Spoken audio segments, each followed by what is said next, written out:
Hello viewers, আসসালামু আলাইকুম। আশা করি সবাই ভালো আছেন। আপনাদের দোয়া আল্লাহর রহমতে আমি অনেকটা ভালো আছি। তো ভিউয়ার্স, বরাবরের মতো আজকে আমি আপনার মাঝে আবার একটি বশীকরণ ভিডিও নিয়ে আসলাম। তবে এটি সম্পূর্ণ আলাদা এবং সম্পূর্ণ আধ্যাত্মিক একটি আমল। তো আপনারা যারা স্ক্রিনে দেখেছেন থাম্বনেলটি, তারা নিশ্চয়ই বুঝে গেছেন যে আজকের ভিডিওটি কেমন হতে যাচ্ছে বা কী ধরনের হবে। তো ভিউয়ার্স, দেখতে পাচ্ছেন এই দোয়াটি বা আমলটি, এটি খুব পাঠ করার পরে মাত্র ছবিতে 3টি ফু দিয়ে আপনার কীভাবে আপনার কাঙ্ক্ষিত ব্যক্তিকে বশীভূত করবেন বা আপনার জীবন সঙ্গী হিসেবে তাকে পেয়ে যাবেন, সেটি আমি আপনাদেরকে ভিডিওর মধ্যে বলে দেব। তো ভিউয়ার্স, ভিডিওটি আপনারা পুরোপুরি দেখবেন, টানবেন না, কারণ টানলে মনে করেন যে আপনারা অনেক নিয়মকানুন মিস করে যাবেন, তখন আপনাদের মনের মধ্যে প্রশ্ন থেকে যাবে।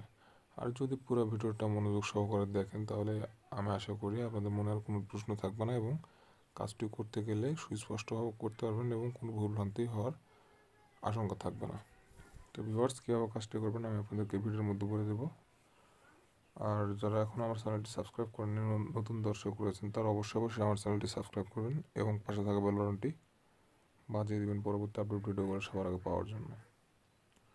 তো ভিউয়ার্স, দেখতে পাচ্ছেন এই আমলটির অর্থ বা দোয়াটির অর্থ আমি নিচে লিখে দিয়েছি। দোয়াটি আমি আপনাদেরকে উচ্চারণ করে শোনাচ্ছি। আল্লাহ তাআলু আলাইয়া ওয়া তুনি মুসলিমিন। তো ভিউয়ার্স, এই দোয়াটি আপনারা কখন পাঠ করবেন, কীভাবে পাঠ করবেন, আমি আপনাদের সব কিছু বলে দেবো। তো নিচে আমি এটির অর্থও লিখে দিয়েছি। অহমিকা বসে আমাকে অমান্য করো না এবং অনুগত্য স্বীকার করে আমার নিকট উপস্থিত হও। তো অর্থটি দেখে আপনারা বুঝতে পারছেন যে এটি কত পাওয়ারফুল এবং কতটা শক্তিশালী। আর এটির মাধ্যমে অনেক মানুষ মনে করেন যে কাজ করে ফলাফল পেয়েছেন, অনেকেই সফলতা পেয়েছেন এই আমলটির মাধ্যমে। তো আপনারা যারা আমার ভিডিওটি দেখছেন, তাদের কাছে অনুরোধ, আপনারা এটি নিয়ে উদ্দেশ্য করবেন, সৎ উদ্দেশ্যে, একটি সুন্দর উদ্দেশ্য নিয়ে কাজটি করবেন, ইনশাল্লাহ আপনারাও ফলাফল পেয়ে যাবেন। তো কাজটি কীভাবে করবেন আমি সরাসরি ভিডিওর মধ্যে চলে যাচ্ছি। আপনারা হয়তো অনেকেই বিরক্ত বোধ করছেন, তো কথা না বাড়িয়ে কাজের কথা আসা যাক। তো এই আমলটি কখন কীভাবে করবেন আমি আপনাদের এখন বলে দেবো।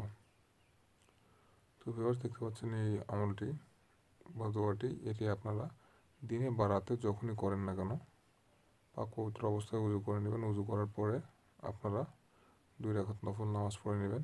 নেওয়ার পরে 11 বার দরুদ শরীফ পাঠ করবেন। ইব্রাহিমী দরুদ 11 বার পাঠ করবেন।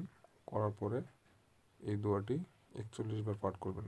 করার পর আপনারা ওই উজু করার পরে যে স্থানে নামাজ পড়েছেন, 2 রাকাত নফল নামাজ আদায় করেছেন, সেই স্থানে বসে আপনারা এই আমলটি পালন করবেন। আর করার শেষে, যখন আপনাদের এটি করা শেষ হয়ে যাবে, তারপরে আপনারা আবারও ইব্রাহিমের দরুদ 11 বার পড়বেন। পড়ার পরে আপনারা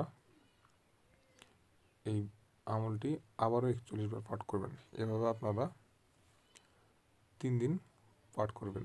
অনেকেই 3 দিনে ফলাফল পেয়ে গেছেন, আবার যারা ভালোভাবে কাজ করতে পেরেছেন তারা 1 দিনেও ফলাফল পেয়েছেন, আবার কারো 7 দিনও লেগেছে। তো ভিউয়ার্স, আপনারা যদি ফলাফল 1 দিন 3 দিনে না পান, তো 7 দিন অবধি আমলটি করবেন, ইনশাল্লাহ আপনারাও ফলাফল পেয়ে যাবেন।